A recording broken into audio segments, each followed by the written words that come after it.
বেঈমান তোমার হাতে সব তুলে দিছে, তোমারে তোমার মায়ের বন্ধন থেকে ছুটায় দিছে, তোমারে তোমার বাবার ইজ্জত ভুলায় দিছে, তোমারে তোমার বংশের সম্মান ভুলায় দিছে। তোমার বংশ, তোমার মা, তোমার বাবা, তোমার পরিবার, তোমার দেশ, তোমার জাতি, তোমার ধর্ম, তোমার আল্লাহ, তোমার রসুল, তোমার কোরআন, তোমার হাদিস, কিচ্ছু তোমার মনে নাই। সব তোমারে ভুলাইয়া দিয়া তোমারে এক মোবাইল দিয়া দিছে যে তুমি শুধু জিন্দিগি সাজাও, নারী, ছবি, অশ্লীল দৃশ্য, উলঙ্গ নাচ। তুমি বেঈমানের মতো চুলের ডিজাইন বদলাও, কাফেরের মতো প্যান্ট বদলাও, দুশ্মনের মতো শার্ট বদলাও। সারা দিন সারা রাত যতক্ষণ সজাগ আছো, শুধু খানা আর ঘুম, এই দুই কাজ ব্যতীত তোমাকে বানানোই হয়েছে মোবাইল টিপবার জন্য, সমবয়সীদের আড্ডা দেওয়ার জন্য। করো করো, তেমন কিছু আর পড়তেও হবে না। হেসে খেলে না, এমন আর কিছু পড়তে হবে না। খুব দ্রুত, খুব দ্রুত সকল চেষ্টা চলতেছে সর্বাত্মক হেসে খেলে পড়বা। তুমি হাসবা, ললিপপ খাবা, চিপস খাবা, বার্গার বানাইবা, হ্যাঁ, তুমি হেসে খেলে পড়। পরীক্ষা নাই, পরীক্ষা দিয়ে করবা, পরীক্ষা মুক্ত পড়ালেখা। অথচ এই কোরআনুল কারীমে রব্বুল আলামিন বলছে, আমি পৃথিবীতে মানুষ বানাইছি পরীক্ষা নেওয়ার জন্য। কি জন্য? আল্লাযী খালাকাল মাউতা ওয়াল হায়াতা লিয়াবলুয়াকুম আইয়ুকুম আহসানু আমালা। আমি তো মাওলা জীবন দিয়েছিলাম পরীক্ষা নেওয়ার জন্য। কি নেওয়ার জন্য? লিয়াবলুয়াকুম ওয়ালা নাবলুওয়ান্নাকুম বিশাইইম মিনাল খাউফি ওয়াল জুউ ওয়া নাকসিম মিনাল আমওয়ালি ওয়াল আনফুসি ওয়াত সামারাত। কোরআন শরীফ কেমনে সুন্দর করে পড়তে হয় একটু পরে শুনবেন। দোস্ত আমার পড়বে ইনশাআল্লাহ। আমি তো কোনো কামের হইলাম না, ডকের হইলাম না। আল্লাহ কবুল করেন। আমার প্রিয় বন্ধু হযরত মাওলানা হাফেজ আবু হানিফ ভাই এখানে আছেন, আপনাদেরকে মনোমুগ্ধকর তেলাওয়াত শোনান। সে আমার বন্ধু, আমার সাথী, একসাথে আমরা পড়ালেখা করছি এক মাদ্রাসায়, এক উস্তাদের কাছে। আল্লাহ আমাদেরকে কবুল করে। সবাই বুঝছে একটু স্পেশালি আলাদা যিনি, তিনি রাসূলুল্লাহ সাল্লাল্লাহু আলাইহি ওয়াসাল্লাম। দোস্ত আমার, বন্ধু আমার, এটাই বাস্তবতা, এটাকেই বলে ভালোবাসা, এটাকেই বলে ভক্ত, এটাকেই বলে অনুসরণ। হাদিসে আমরা স্পষ্ট, বুখারী তো রিওয়ায়াত করছি, আর অনেক কিতাবে পড়ছি, বহু নতুন মুসলমান, নতুন কোন আগন্তুক রাসূলুল্লাহ সাল্লাল্লাহু আলাইহি সাল্লাম সাহাবীদের কাছে বসা, একসাথে বসে আছেন, কথা বলতেছেন। কসম আল্লাহর, নতুন অনেক সময় নতুন মানুষ এসে জিজ্ঞেস করতেন আগে, মান ফিকুম মুহাম্মদ, তোমাদের মধ্যে মুহাম্মদ কোনজন? মুহাম্মদ কোনজন? সবাইকে দেখতে একরকম মনে হচ্ছে, চেহারায়, সুরতে, চলনে, বলনে, কাপড়ে, পোশাকে। ফলে জিজ্ঞেস করতে হইতো, তোমাদের মধ্যে মুহাম্মদ কোনজন? তখন সাহাবীরা বলে দিতেন, হুয়া ফিনা মুহাম্মদ, আমাদের মধ্যে ইনি মুহাম্মদ। সুবহানাল্লাহ। বন্ধু আমার, এটাই বাস্তবতা। আজ আমরা ভালোবাসাটাকে সুকৌশলে এই ভারতীয় উপমহাদেশে অনেকগুলো দুশ্মনদের সফলতা আছে, এর মধ্যে এটাও একটা সফলতা যে এই উপমহাদেশে অসংখ্য মুসলমানের হৃদয়ে ভালোবাসা এবং অনুসরণকে রাসূলুল্লাহর আলাদা করতে পারছে। এটাও দুশ্মনের একটা সফলতা। বুঝেন নাই আমার কথা? বুঝেন নাই? বুঝেন না? না বুঝছেন না, আমি আর একটু কই তাহলে বুঝবেন। অর্থাৎ মূলত কোরআন সুন্নাহর আলোকে মূল বক্তব্য হলো ভালোবাসা এবং অনুসরণ, এটা সম্পূরক, এপিঠ ওপিঠ। আচ্ছা, এই কাগজের এটা একটা পিঠ না, এটা এটা আলাদা করা যাবে তো না? মানে এই পিঠটারে সরাইয়া এটা এটা রাখা যাবে তো? বলেন না, সম্ভব নেই এটা না। কাগজের এই পিঠ, এইটা যেমন এটা স্বীকার করলে এইটাকে স্বীকার না করে উপায় আসেনি, এই পিঠ স্বীকার করলে এই পিঠ অস্বীকার করার উপায় আসেনি। এই ঠিক এটা যেমন এক সেকেন্ড আলাদা করা যাবে না, কসম আল্লাহর, রাসূলুল্লাহ সাল্লাল্লাহু আলাইহি ওয়াসাল্লামের ভালোবাসা আর অনুসরণ আলাদা করার কোনো সুযোগ নেই, কোনো সুযোগ। ভালোবাসা অনুসরণকে দাবি করে, অনুসরণ ভালোবাসাকে প্রমাণ করে। আল্লাহর নবীকে যে ভালোবাসে সে যদি জীবনে একবারও মুখ দিয়া না বলে, কিন্তু তার অনুসরণ দেখেই প্রমাণ হয় সে রাসূলুল্লাহকে ভালোবাসে। আজ আমরা এটা এখানে আসা দুশ্মন সফল, দীর্ঘ 200 বছরের অব্যাহত নবীর এশক এটাকে নিয়ে গেছে, আলাদা করে দিছে। ভালোবাসা, মহব্বত, এশক যাই কইয়া গান, গজল, দোল, বাদ্য, খিচুড়ি, জিলাপি, বিরিয়ানি, হ্যাঁ, এরকম কিছু আচার অনুষ্ঠান, এটা হলো ভালোবাসা, এটা হলো ভালোবাসা। এটা করবে এক গ্রুপ। আর মিসওয়াক, দাড়ি, টুপি, দস্তরখান, কোরআনুল কারীম বিশুদ্ধ তেলাওয়াত, রাসূলুল্লাহর হাদিস অনুসরণ, স্ত্রী সন্তানকে পর্দায় রাখা, হালাল উপার্জন, চেহারা সুরতে, চলনে বলনে নবীর তরিকার ব্যতিক্রম না করা, এই অনুসরণ এটা করছে আরেক গ্রুপ। কথাটা বুঝছেন? এই যে আলগা করতে পারছে, এটাই কাফেরের সফলতা, এটাই বেঈমানের সফলতা। কিছু মানুষকে বুঝাইতে পারছে যে ভালোবাসা এটা পৃথক জিনিস, অনুসরণ পৃথক। আমি নিজ কানে শুনছি ডাইরেক্ট বলে যে ওয়াহাবিরা নবীর সুন্নতের আমল করলে কি হইব, নবীর ভালোবাসা নাই।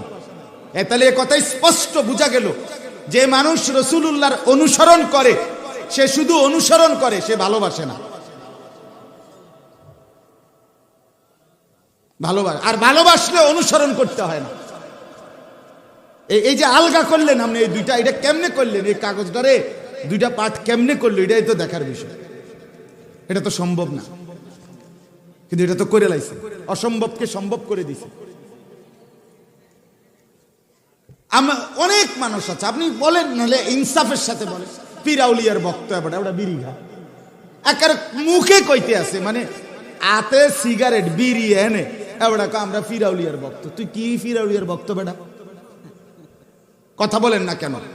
আরে বলেন না, এটা কি মিথ্যা কথা বললাম? এটা এই বেটা পীর আউলিয়ার বক্ত হবে কেন? কথা বলেন। চোখের সামনে আমি দেখতেছি আমনে চা দোকানে বইয়া রঙিন টেলিভিশনে বেডির নাচ চাইতেছেন, আমনে যদি কোন আমনে পীর আউলিয়ার ভক্ত, আমনের মতো বাটফার কি আর হয়নি কেউ নিয়া? মিথ্যুক বেটা, তুমি কিসের পীর ভক্ত? আব্দুল কাদের জিলানী রাহমাতুল্লাহ আলাইহি থেকে জুনায়েদ বাগদাদি বলেন আর যত আউলিয়া বুজুর্গ বলেন, এরা সাদওয়ানে বইয়া বেডি চাইছে, ওনারা বইয়া টেলিভিশন চাইছে, তো তুমি পীর ভক্ত মানে? হ্যাঁ, মানে এটা হইল এই কথা। এটাই ভক্তি, মহব্বত এক জিনিস, অনুসরণ আরেক জিনিস। এই যে আলগা করা, এটাই সফলতা, এটাই বেঈমানের সফলতা, দুশ্মনের সফলতা। এজন্য ছেলেরা বাপ, আমি এটা বুঝি না। আমি কোন সময় যত ছেলে আমার উঠতে বসতে কয় হুজুর আমি আপনার ভক্ত, চেহারার দিকে তাকাইয়া যদি দেখি বুঝ নাই, তাহলে আমি তারে দিল থেকে ভক্ত হিসাবে মনে করি না। কি এর ভক্ত তুমি? আমি তোর ধোকা বেটা,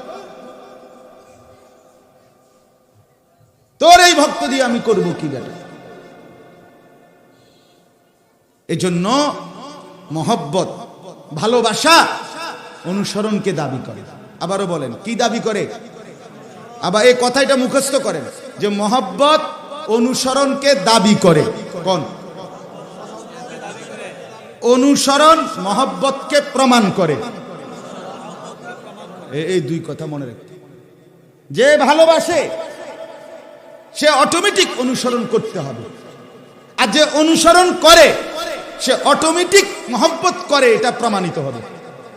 মেসওয়াক করছে সে রাসূলকে ভালোবাসে, দাড়ি রাখছে সে রাসূলকে ভালোবাসে, কোরআন শরীফ সহি শুদ্ধ পড়ে সে রাসূলকে ভালোবাসে, স্ত্রী পর্দায় রাখে সে রাসূলকে ভালোবাসে, হারাম খায় না সে রাসূলকে ভালোবাসে, পেশাব পায়খানা করে ঢিলা কুলুক টয়লেট পেপার ব্যবহার করে, সে রসুলকে ভালোবাসে।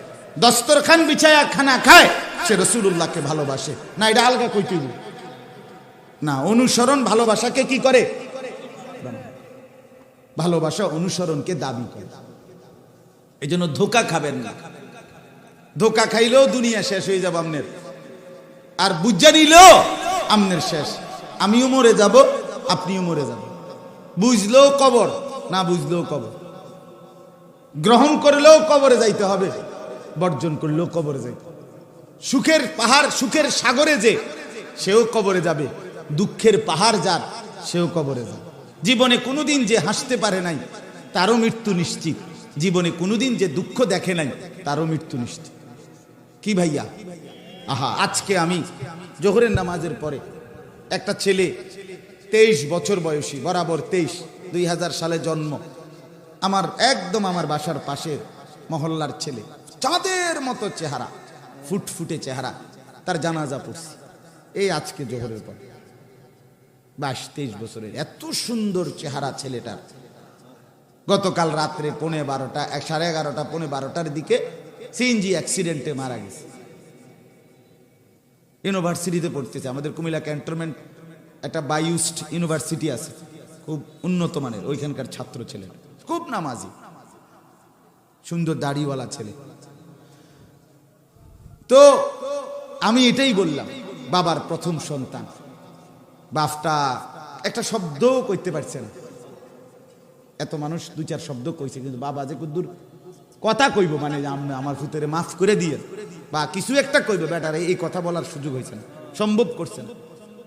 4টা মেয়ের পরে তার এই প্রথম সন্তান, কি পরিমাণ বেচাইনি বেচারা বলে।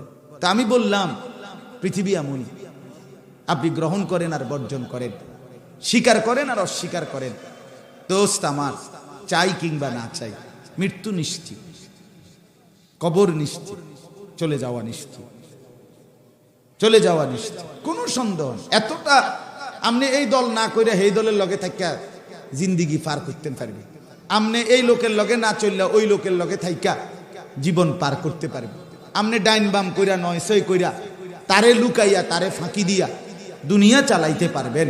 কিন্তু মৃত্যুকে আপনি অ্যাভয়েড করা, মৃত্যুকে আপনি এড়াইয়া চলা, আপনার আমার কারো পক্ষে শেষ পর্যন্ত সম্ভব হবে তো দোস্ত? তো যেটা নিদারুণ বাস্তবতা, যেটা আমার ভাই দিল দিয়া বোঝো তুমি, যেটা অকাট্য সত্য, যেটা নিদারুণ বাস্তবতা, যেটা চোখের সামনে দেখা, একবার দুইবার না, শত শতবারে এই 2 চোখে মানুষের লাশ দেখলাম। আমিও দেখছি, তুমিও দেখছো, দেখছো কিনা ভাই? তাহলে এতবার একটা মানুষের মৃত্যু দেখলাম, এতগুলো জানাজা পড়লাম, এতবার কবরস্থানে দেখলাম, এইটাকে আমি চোখ বন্ধ করলেই কি মিথ্যা হয়ে যাবে? আমি স্বীকার না করলেই কি মিথ্যা হয়ে যাবে? আমার বুঝে না ধরলেই কি মৃত্যু মিথ্যা হয়ে যাবে? বন্ধু আমার, দোস্ত আমার, নওজোয়ান সাথী আমার, কাজেই ভাবতে শিখো, ভাবতে শিখো। আমি তোমাকে ভাবাইতে চাই, আমি তোমাকে জাগাইতে চাই, আমি তোমার দিল নাড়াইতে চাই, কলিজা নড়াইতে চাই। এটা আমার ফিকির, এটা আমার জিন্দিগি, এটাই আমার সাধনা, এ আমার মেহনত। আমি যুবকের দিল নাড়াইতে চাই, নওজোয়ানদের কলিজা নাড়াইতে চাই। বন্ধু, ডানে বামে চাইও না। আমি প্রত্যেক দিন বলি, সমবয়সীর সাথে মিল্লা বুদ্ধি করলে পারত না, একলা আগায় যাইতে হবে, একলা ছেড়ে দিতে হবে। সমবয়সী ভালো থাকতে দিবে না, সমবয়সী ভালো হইতে দিবে না। সমান বন্ধু তোমারে চরিত্রবান রাখতে দিবে না। তোমার মোবাইল না থাকলেও তার কাছে মোবাইল আছে, সে তার মোবাইল দিয়েই তোমার উলঙ্গ ছবি দেখাবে। তুমি নারীর আড্ডা চেনো না, সে ব্যবস্থা করে দিবে। তুমি জুয়ার আড্ডা চেনো না, সে তোমারে খুঁজে দিবে। তুমি মদের আড্ডা চেনো না, তোমারে সে ব্যবস্থা করে দিবে। বন্ধু না, আমরা ফ্রেন্ড, তোর জন্য যদি এতটুকু করতে না পারি, তোর জন্য যদি একটা মাইয়াই ব্যবস্থা করে দিতে না পারি, বন্ধু হলাম কি? তোরে যদি উলঙ্গ ছবি দেখাইতে না পারলাম, তো ফ্রেন্ড হলাম কেন? আহা, এই জন্য সমবয়সী ভালো থাকতে দেয় না, আগায় যাইতে হয় ধাক্কাইয়া, পার করেই আগায় যাইতে হয়। না বন্ধু, তোদের সাথে থাকলেই আমার জিন্দেগি শেষ না, শেষ পর্যন্ত আমাকে একাই। আমি মায়ের পেট থেকে এসেছিলাম একা, আমি আমার মালিকের সামনে দাঁড়াবো একা। ওয়াউরিদু আলা রাব্বিকা সাফফা লাকাদ জিতুমুনা কামা খালাকনাকুম আউওয়ালা মাররাহ। রব্বুল আলামিন বলেন, একজন একজন করে আমার বান্দাকে আমি রব্বুল আলামিনের সামনে সারিবদ্ধভাবে পেশ করা হবে। একজন একজন। কয়জন? রব্বুল আলামিন বলবেন বান্দা, চোখের সামনে এনে আল্লাহ বলবেন বান্দা মনে কি পড়ে তোমার? মায়ের পেট থেকে যেরকম একজন তুমি বের হয়েছিলে, আজকে সব ঘাট ঘুরে আমি আল্লাহর সামনে একাই এসে দাঁড়াইলে। বন্ধুরা কই? স্বজনরা কই? দোস্ত আহবাবরা কই? বিবি কই? ছেলেরা কই? মেয়ে কই? ইয়াওয়াদ্দুল মুজরিমু লাউ ইফতাদি বিবানিহ। রব্বুল আলামিন বলেন, প্রতিটা নাফরমান কিয়ামতের দিন নিজের সন্তান, নিজের স্ত্রী, নিজের পরিজন, তামাম দুনিয়ার মালিক হয়েও যদি চাইবে আল্লাহ সব আপনি নিয়ে নেন, বিনিময়ে আমাকে জাহান্নাম থেকে বাঁচিয়ে দেন।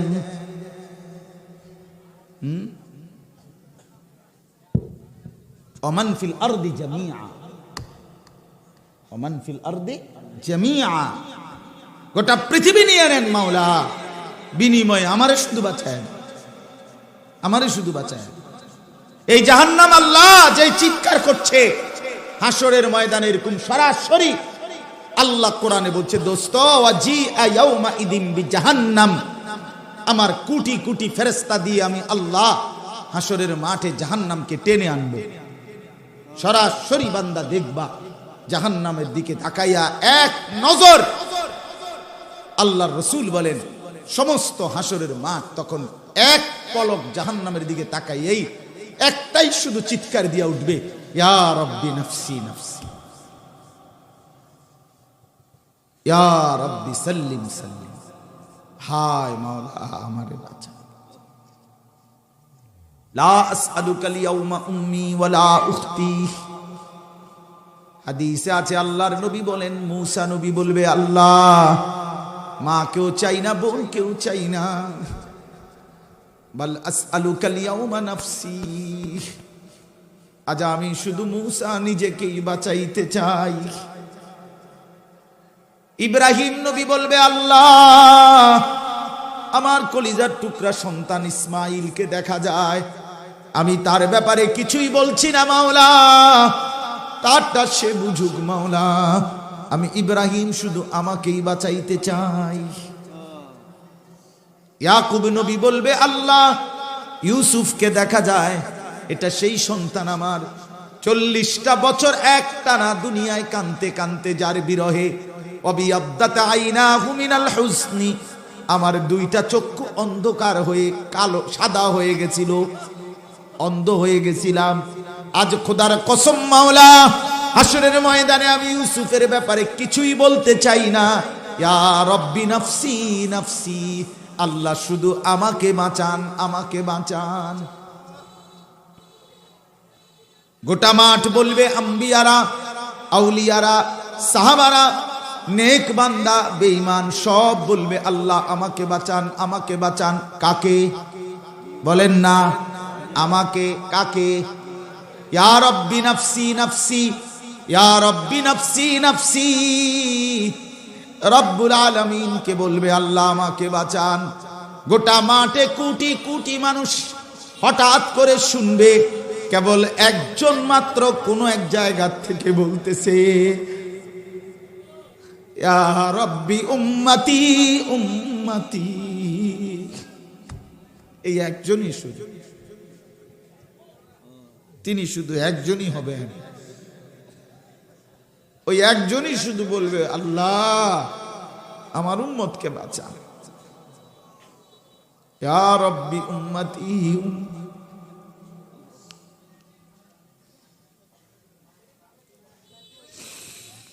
চলো দোস্ত, জিন্দেগি সুন্দর করো। নষ্ট করে দেওয়ার সব উপকরণ তোমার হাতে। বেঈমান তোমার হাতে সব তুলে দিছে, তোমারে তোমার মায়ের বন্ধন থেকে ছুটায় দিছে, তোমারে তোমার বাবার ইজ্জত ভুলায় দিছে, তোমারে তোমার বংশের সম্মান ভুলায় দিছে। তোমার বংশ, তোমার মা, তোমার বাবা, তোমার পরিবার, তোমার দেশ, তোমার জাতি, তোমার ধর্ম, তোমার আল্লাহ, তোমার রসুল, তোমার কোরআন, তোমার হাদিস, কিচ্ছু তোমার মনে নাই। সব তোমারে ভুলাইয়া দিয়া তোমারে এক মোবাইল দিয়া দিছে যে তুমি শুধু জিন্দিগি সাজাও, নারী, ছবি, অশ্লীল দৃশ্য, উলঙ্গ নাচ। তুমি বেঈমানের মতো চুলের ডিজাইন বদলাও, কাফেরের মতো প্যান্ট বদলাও, দুশ্মনের মতো শার্ট বদলাও।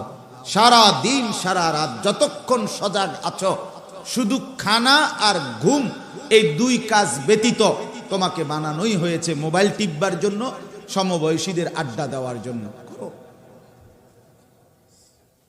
করো, তেমন কিছু আর পড়তেও হবে না, হেসে খেলে না এমন আর কিছু পড়তে হবে না। খুব দ্রুত, খুব দ্রুত সকল চেষ্টা চলতেছে সর্বাত্মক হেসে খেলে পড়বা। তুমি হাসবা, ললিপপ খাবা, চিপস খাবা, বার্গার বানাইবা, হ্যাঁ তুমি হেসে খেলে পড়। পরীক্ষা নাই, পরীক্ষা দিয়ে করবা, পরীক্ষা মুক্ত পড়ালেখা। অথচ এই কোরআনুল কারীমে রব্বুল আলামিন বলছে আমি পৃথিবীতে মানুষ বানাইছি পরীক্ষা নেওয়ার জন্য। কি জন্য? আল্লাযী খালাকাল মাউতা ওয়াল হায়াতা লিয়াবলুয়াকুম আইয়ুকুম আহসানু আমালা। আমি তো মাওলা জীবন দিয়েছিলাম পরীক্ষা নেওয়ার জন্য। কি নেওয়ার জন্য? লিয়াবলুয়াকুম ওয়ালা নাবলুওয়ান্নাকুম বিশাইইম মিনাল খাউফি ওয়াল জুউ' ওয়া নাকসিম মিনাল আমওয়ালি ওয়াল আনফুসি ওয়াস সামারাত। কোরআন শরীফ কেমনে সুন্দর করে পড়তে হয় একটু পরে শুনবেন। দোস্ত আমার পড়বে ইনশাআল্লাহ। আমি তো কোনো কামে রইলাম না, ঢকে রইলাম না। আল্লাহ কবুল করেন। আমার প্রিয় বন্ধু হযরত মাওলানা হাফেজ আবু হানিফ ভাই এখানে আছেন, আপনাদেরকে মনোমুগ্ধকর তেলাওয়াত শোনান। সে আমার বন্ধু, আমার সাথী, একসাথে আমরা পড়ালেখা করছি এক মাদ্রাসায়, এক উস্তাদের কাছে। আল্লাহ আমাদেরকে কবুল করেন। এই জন্য বললাম বন্ধু, আল্লাহ তাআলা আমাদেরকে বানাইছেন পরীক্ষার জন্য। আল্লাহ বলেন নাবলুওয়ান্নাকুম, আমি অবশ্যই তোমাদেরকে পরীক্ষা করব। আল্লাহ বলছে বান্দা কেমনে তুমি মনে করলা তুমি শুধু বলবা আমি মুসলমান আর আমি পরীক্ষা না নিয়ে ছেড়ে দেব? হতেই পারে না। কোরআনের আয়াত, আহাসিবান নাসু আন ইউতরাকু আন ইয়াকুলু আমান্না ওয়া হুম লা ইফতানুন। আরে বলো কি বান্দা, শুধু মুসলমান ভোটার আইডি কার্ডে লিখে দিলেই ছেড়ে দেব আমি? কেমনে ভাবলা? শুধু পাসপোর্টে লেখছো ধর্ম ইসলাম, এতেই তোমাকে আমি ছেড়ে দেব, এটাই মনে করেছো? না না, ওয়ালাকাদ ফাতান্নাল্লাযীনা মিন ক্বাবলিহিম, প্রত্যেক যুগে যত মানুষ নিজেকে মুমিন বলেছে আমি আল্লাহ সকলেরই পরীক্ষা নিয়েছিলাম। কি নিয়েছিলাম? মুমিন পরীক্ষাবিহীন থাকতে পারে না। 14 বছরের ছেলেটা যদি পরীক্ষা না দেয়, 12 বছরের ছেলেটা যদি পরীক্ষা না দেয়, লাওয়ারিস সন্তান হয়ে যাবে, লাওয়ারিস। এই জন্য বাপ, আমরা মাদ্রাসার, আমার শাইখ আল্লামা মুফতি মুশতাকুন নবী কাসেমি হযরত আমারে ওই দিনও বলছে, মাওলানা আমরার মাদ্রাসায় আমরা পরীক্ষা নেই 3 বার, এবার সামনের দিকে দরকার হলে পরীক্ষা নিব 9 বার। 3 বার জায়গা 3 ডবল 9 বার নেব পরীক্ষা। পরীক্ষা ছাড়া মুমিন থাকবে না। আর তোমাদেরকে বলছি দোস্ত, বাবাদেরকে বলছি, পরীক্ষাবিহীন সন্তানের জীবন সুন্দর হবে না, হেসে খেলে জীবন হবে না। বাচ্চাকে হাসতেও হবে, বাচ্চাকে বিনোদন আনন্দও থাকবে, কিন্তু পরিমিত শাসন, যথোপযুক্ত শাসন উভয়ের সমন্বয় না থাকলে সন্তান লাওয়ারিস হয়ে যাবে। আমি বলবো টাঙ্গাইয়া ফিডন না, রক্তাক্ত ফিডা না, কিন্তু যথোপযুক্ত পরিমিত শাসন লাগবেই, উভয়টার সমন্বয় লাগবে, উভয়টার সমন্বয়। আপনারা যে কয়জন অভিভাবক, মুরব্বী, বাবা, চাচা আছেন, অল্প কিছু অধিকাংশই নওজোয়ান। আপনারা আপনাদের ছেলেদের দিকে তাকান, এশার নামাজ পড়ে নাই কয়জন দেখেন, মাগরিবের নামাজ পড়ে নাই কয়জন দেখেন। শুধু একটাই কারণ, কলিজায় কোরআন বসাইতে পারেন নাই, আখেরাত চিনাইতে পারেন নাই। সব বুঝছে, এই ছেলেরা বোঝে না এমন কিচ্ছু নেই, গোটা পৃথিবী বোঝে। এখনকার আলহামদুলিল্লাহ এই নওজোয়ান ছেলেগুলো সব বুঝে, আগের চাইতে কোটি গুণ বেশি বোঝে। আগে নিজ এলাকার বিষয় বুঝতো, এখন এই মোবাইলের যুগে ছেলেরা সারা পৃথিবী বুঝে। সারা পৃথিবীর পরিবর্তন বিবর্তন, সারা পৃথিবীর আনন্দ হাসি কান্না, সারা পৃথিবীর উত্থান পতন সব বুঝে ছেলেরা। তাহলে এত কিছু ছেলেটা বুঝে, সে তার আখিরাত গন্তব্য সেটা বুঝে না কেন? মূল কারণ হলো তাকে কোরআন থেকে বঞ্চিত করা হয়েছে, তাকে রাসূলুল্লাহ সাল্লাল্লাহু আলাইহি ওয়াসাল্লামের হাদিস থেকে তাকে পরিচয় দেওয়া হচ্ছে মুসলমান, অথচ তাকে শেখানো হচ্ছে না কোরআন। এটার চাইতে বড় জুলুম কি? তারে দেওয়া হইলো প্লেট ভাতের লাইগা, অথচ দেওয়া হচ্ছে না এক লোকমা ভাতও এনে। এটা কি কিরে ভাই? আপনি কইলেন ভাত খাইতাম বইতাম, আমি বইলাম, ও প্লেটও দিলেন, হাতও দোয়াইলেন, আরে আধা ঘন্টা ধরে আমি বসে রইলাম, কোনো ভাতের নাম নাই। এটা কি? এটা কি প্রহসন না? কথা বলেন, এটা তামাশা কি না বলেন না? আমি আমার কথার কথাই বললাম, আমি বসলাম, আমারে বসাইলো, ভাত খাওয়াইবো কইয়া, আমি বইলামও, প্লেটও দিল, হাতও ধোয়াইলো আমার, কিন্তু কি দিচ্ছে না। তো তুমি লিখলা ভোটার আইডি কার্ডে মুসলমান, ধর্ম ইসলাম, তুমি লিখলা জন্ম নিবন্ধন সনদে ধর্ম ইসলাম, তুমি লিখলা পাসপোর্টে ধর্ম ইসলাম, অথচ তুমি পড়তে পারো না কোরআন। আরে বন্ধু, এটা কি? এই কথাটা বিবেকে ঢুকলো না কেন দোস্ত আমার? আমি মুসলমান না বলে তো আমি কোরআন শরীফ পড়তে পারি না কেন? আমি না বলে মুসলমান তো আমি নামাজ পড়ি না কেন? আমি নামাজ পড়ি। আরে বেটা বলো না, 365 দিন, এক বছর, খোদার 365 দিনে একদিনও ফজরের নামাজ পড়ো নাই। জানো না ফজরের ওয়াক্ত হয় কখন, ফজরের নামাজ পড়ে কখন? হায় হায় ছেলেরা আমার, তুমি মানুষের বাচ্চা হইলে কেন? আরে বেটা তুই মুসলমানের বাচ্চা তো পরে, বেটা তুই মানুষের বাচ্চা হইছত কেমনে বেটা? এই বেনামাজি নাফরমান, এই বেহায়া, তোরা যারা ফজরের নামাজ পড়ো না, তুই মানুষের বাচ্চা কেমনে বেটা? তো আমার বুঝায় ক বেটা, তোকে মানুষের বাচ্চা বললে হাইওয়ান জানোয়ার বলবে কাকে? আল্লাহ কোরআনে তাইলে জানোয়ার বলতে চাইছে কাকে? হ্যাঁ, কাকে বলতে চাইছে জানোয়ার? কেমনে ভুলে গেলাম? আমার বাপ কেমনে ভুলে গেলা? তাইলে তুমি মরবা না। আজ যে আমি তাগরা জওয়ানের জানাজা পড়লাম, হ্যাঁ, আমারও তো কলজাটা ছিঁড়ে গেছে ছেলেটার জানাজার দাঁড়াইয়া। কিরে ভাইয়া, তুমি কেমনে ভুলে গেলা? তুমি মরবা না? তুমি আল্লাহকে ভুলে গেলা কেমনে? তুমি এই কোরআনুল কারীম মোটেই পড়তে চাও না কেন?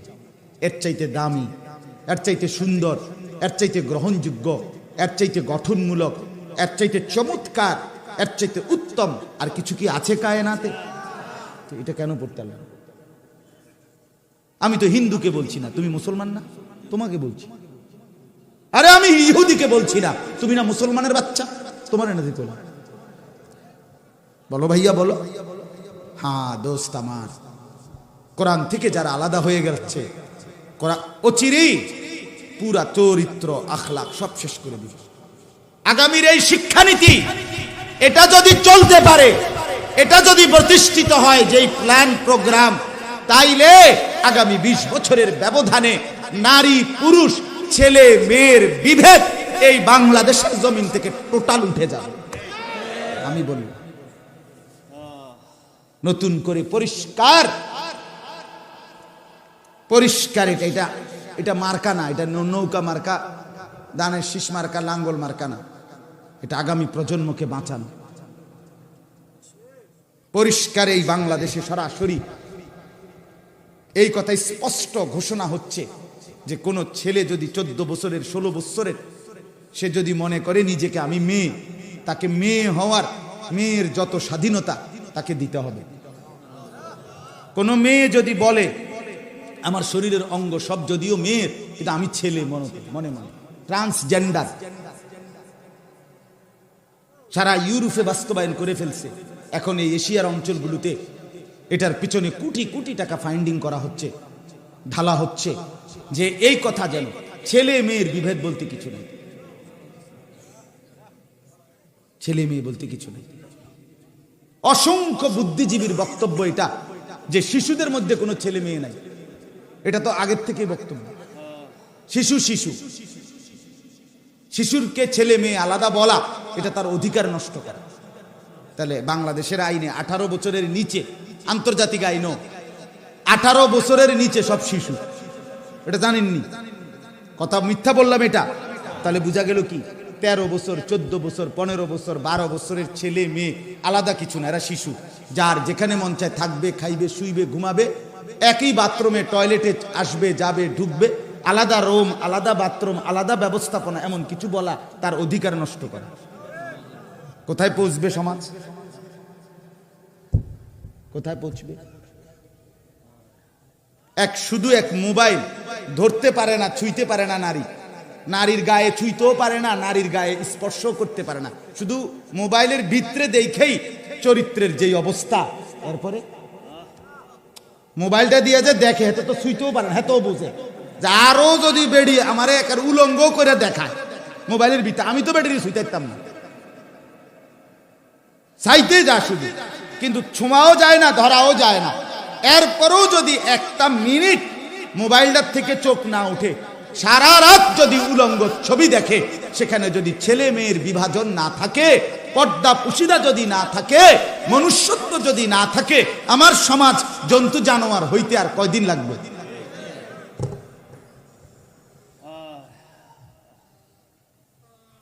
বলেন না বাপ? এই জন্য মোটামুটি দুঃসিদ্ধান্ত নিয়েছি যে বেশি দিন কইতে পারতাম না, বুঝি তো যেই কয়দিন ফারি, যে দিন ফারি, যেই বেলা ফারি, দূর কইয়ালে।